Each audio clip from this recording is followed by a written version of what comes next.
हाय बेचारी बहू। सरिता की शादी एक अच्छे परिवार में हुई है। उसका पति रोहन उसे बहुत प्यार करता है। घर में उसकी सास शांति और ननद मीनाक्षी भी है, जो सरिता के किसी काम में दखल अंदाजी नहीं करती। लेकिन फिर भी सरिता को ऐसा लगता है कि दुनिया की सबसे ज्यादा बेचारी बहू वही है और सबसे ज्यादा अत्याचार उसी पर हो रहा है। माँ जी, ये लीजिए आपकी चाय। अरे बहू, तूने इतनी ज्यादा चीनी क्यों डाल दी चाय में?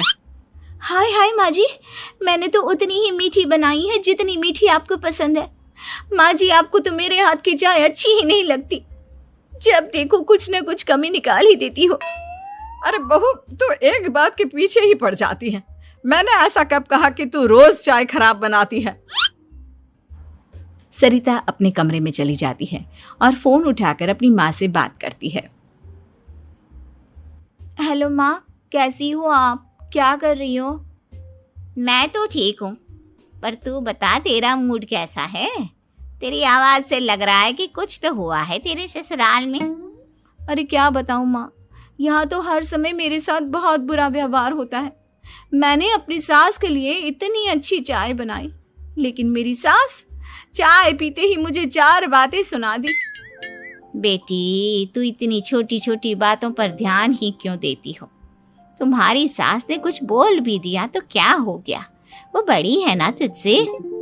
माँ ने इतना समझाया, लेकिन इस बात का सरिता पर कोई असर नहीं हुआ। अपनी बेचारी बहू की छवि वो बदलना ही नहीं चाहती। अगली सुबह सब नाश्ते की टेबल पर बैठकर नाश्ता कर रहे थे, तभी सरिता ने अपने पति से कहा, सुनिए जी, मुझे ना आज बाजार से कुछ सामान लेकर आना है।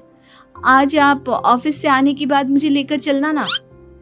भाभी, मुझे भी कुछ किताबें खरीदनी है। आप दोनों जा ही रहे हो तो मेरी किताबें भी ले आना। लो, अभी तो बात ही की है बाजार जाने की, तो एक फरमाइश आ गई। माँ जी, आप भी बता दो कुछ, और हाँ, मोहल्ले वालों से भी बोल दो अगर वो कुछ मंगवाना चाहते हो तो। बेचारी मीनाक्षी अपना सा मुंह लेकर रह गई। ये सब देखकर रोहन से चुप नहीं रह गया और वो गुस्से में बोला, सरिता, क्या हो गया है तुम्हें? मीनाक्षी ने तो सिर्फ किताबों के लिए बोला है। तुम्हें मीनाक्षी से इस तरह से बात नहीं करनी चाहिए। माफी मांगो उससे अभी। क्या? मैं माफी मांगू? दिन भर आपके घर के काम करूं मैं, आपकी और आपके घर वालों की बातें सुनूं मैं, और अब माफी भी मैं मांगू? ऐसा कभी नहीं हो सकता। ये बोलकर सरिता वहां से चली जाती है। एक दिन उनकी पड़ोसन घर आती है। अरे सरिता, क्या कर रही है? और क्या करूंगी भाभी जी, बस घर का काम ही कर रही हूँ। आप बताओ कैसे आना हुआ? अरे मैं तो तुम्हारा हालचाल पूछने आई थी, लेकिन तुम तो बिजी लग रही हो। कोई बात नहीं, मैं बाद में आ जाऊंगी। और क्या करूं भाभी जी, जब से शादी होकर आई हूँ ना, बस काम ही कर रही हूँ। और इस घर में ना कोई मेरी कदर नहीं करता। पति है जो बस घर से ऑफिस, ऑफिस से घर। ननद को तो कॉलेज से फुर्सत नहीं। बची सास तो उनका सारा समय मेरी गलतियां निकालने में लग जाता है। अरे ये क्या कह रही हो सरिता? तुम्हारी सास तो पूरे मोहल्ले में तुम्हारी तारीफ करती फिरती है कि तुम बहुत अच्छी हो, पूरा घर तुम्ही ने संभाल रखा है। हाँ तो क्या हुआ, इसमें गलत क्या कहती है? सच्ची तो कहती है। मेरी मर्जी के बिना इस घर का पत्ता भी नहीं हिलता। शाम को जब रोहन घर आया तो उसने सबसे कहा, कल हम सबको मौसी जी के घर जाना है, उनकी बेटी की शादी है। सब अपनी अपनी पैकिंग कर लो, सुबह होते ही निकल जाएंगे। और सरिता, तुम कान खोलकर सुन लो, वहां जाकर किसी की बुराई भलाई शुरू मत कर देना, नहीं तो मुझसे बुरा कोई नहीं होगा। हाय हाय जी, आप तो ऐसे कह रहे हो जैसे मैं सुबह शाम सबकी बुराई करती फिरती हूँ। आज तक कोई कह नहीं सकता कि मैंने किसी की पीठ पीछे किसी के बारे में कोई बुरी बात बोली हो तो। अरे बस बहू, बात को और ज्यादा आगे मत बढ़ा। हमें सब पता है तो हमारे साथ क्या व्यवहार करती है। ये बात घर तक रखना, शादी में किसी को कुछ मत बोलना, नहीं तो सब कहेंगे कि शांति की बहू कितना बोलती है। हाँ हाँ, सब कुछ तो मैं ही बोलती हूँ ना। आप लोग तो हर समय फूलों की बारिश करते रहते हो मेरे ऊपर। सारी गलती मेरी है जो मैं इस घर में आई। सबका कितना ध्यान रखती हूँ, लेकिन फिर भी मेरी तो आप लोगों की नजर में कोई कदर ही नहीं है। अगली सुबह सब लोग मौसी जी के घर पर चले जाते हैं। वहां पर शादी का माहौल होता है, सब जगह चहल पहल होती है, बहुत सारे मेहमान आए हैं। सरिता को वहां बहुत अच्छा लग रहा है। वो अपने मन में सोचती है, यहाँ कितना अच्छा लग रहा है, कितनी रौनक है। मैं यहाँ किसी से ज्यादा बात नहीं करूंगी। अगर मेरे मुंह से कुछ ऐसा वैसा निकल गया तो रोहन जी तो मुझसे गुस्सा हो जाएंगी। सरिता ये सब सोच ही रही थी कि वहां रोहन की कजिन साक्षी आ गई और सरिता से बोली, आप सरिता भाभी हो ना? जितना आपके बारे में सुना था आप तो उससे भी ज्यादा सुंदर हो। हाँ वो तो है, मेरी सुंदरता की तारीफ सब करते हैं। मेरे मायके में तो सब यही बोलते हैं कि रोहन जी की किस्मत बहुत अच्छी है जिन्हें मैं मिली। लेकिन आप कौन है? मैंने आपको पहचाना नहीं। मैं रोहन भैया की कजिन हूँ।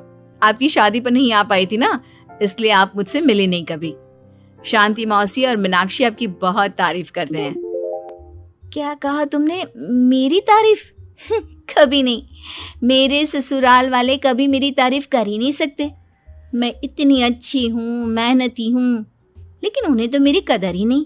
सारा दिन घर का काम करती हूँ, फिर भी मेरी सास ना मुझे सुनाती रहती है और पति भी मेरी सास की साइड लेते हैं। ना कभी बाहर ले जाते हैं, ना कहीं घुमाने। अगर घुमाने के लिए कभी बोल भी देना तो उनकी बहन बीच में आ जाती है। मैं कैसे रह रही हूँ उस घर में ये मैं ही जानती हूँ। सरिता की ये बातें सुनकर साक्षी को बड़ी हैरानी हुई। अब वो हर किसी के सामने अपनी बढ़ाई और ससुराल वालों की बुराई करने लगी। रोहन और शांति को सरिता पर बहुत गुस्सा आया, लेकिन वो चुप रहे। अगले दिन जब वो अपने घर पर आए, सरिता, तुमने क्यों सबके सामने मेरी इज्जत का तमाशा बनाया? तुमसे बोला था ना कि चुप रहना। अजी ऐसा भी क्या कह दिया मैंने जो इतना भड़क रहे हो? तुम जहां जाती हो अपना रोना शुरू कर देती हो, कभी किसी दूसरे की बात ही नहीं सुनती, बस अपनी कहती रहती हो। तुमने सबके सामने हमारा तमाशा बनाकर रख दिया है। हे भगवान, मुझे अपने पास बुला ले। जिस घर में मेरी कदर ही नहीं उस घर में मेरा क्या काम? अरे क्या करूंगी मैं यहाँ रहकर? जो भी आता है मुझे सुनाकर चला जाता है। मैं तो किसी से कुछ नहीं कहती। सीधी सादी बहू मिल गई है ना सबको, तो जो जी में आए वो करो। सरिता ने अपने आगे किसी को कुछ बोलने ही नहीं दिया और उस दिन भी उसने सबके सामने खुद को बेचारी बना ही दिया। अगले दिन मीनाक्षी कॉलेज के लिए लेट हो रही थी, इसलिए वो हर काम जल्दी जल्दी कर रही थी। अपना नाश्ता लेने किचन में गई और पतीले में रखे गरम दूध को गिलास में डालने लगी। दूध का पतीला उसके हाथ से छूट गया और गरम गरम दूध उसके हाथ पर गिर गया। ओए माँ, हाय मेरा हाथ, माँ मेरा हाथ जल गया। मीनाक्षी की आवाज सुनकर सरिता दौड़ती हुई आई। ये क्या किया तुमने? तुम्हें नाश्ता चाहिए था तो मुझसे बोल देती, मैं क्या मना करती थी? अब पता नहीं कितने दिन की मुसीबत पाल ली तुमने। सरिता मीनाक्षी को उसके कमरे में ले गई और उसका बहुत ख्याल रखा। उसका इस तरह से ख्याल रखना शांति और रोहन को थोड़ा अजीब लगा। माँ, सरिता के दिमाग का भी कुछ पता नहीं। कल शादी में सबको इतना कुछ बोल कर आई है हमारे बारे में, और अब मीनाक्षी की कितनी अच्छी देखभाल कर रही है। ये ऐसा क्यों करती है? बेटा, तेरी बीवी की ना आदत हो गई है सबके सामने खुद को बेचारी दिखाने की, और आदत इतनी जल्दी नहीं बदलती। जब ये बोलना शुरू करती है तो रुकने का नाम ही नहीं लेती, इसलिए इसे पता ही नहीं चलता कि ये किसके सामने क्या बोली जा रही है। लेकिन दिल की बहुत अच्छी है। हमें भी अपना दिल बड़ा करके ये जैसी है इसे स्वीकार करना चाहिए।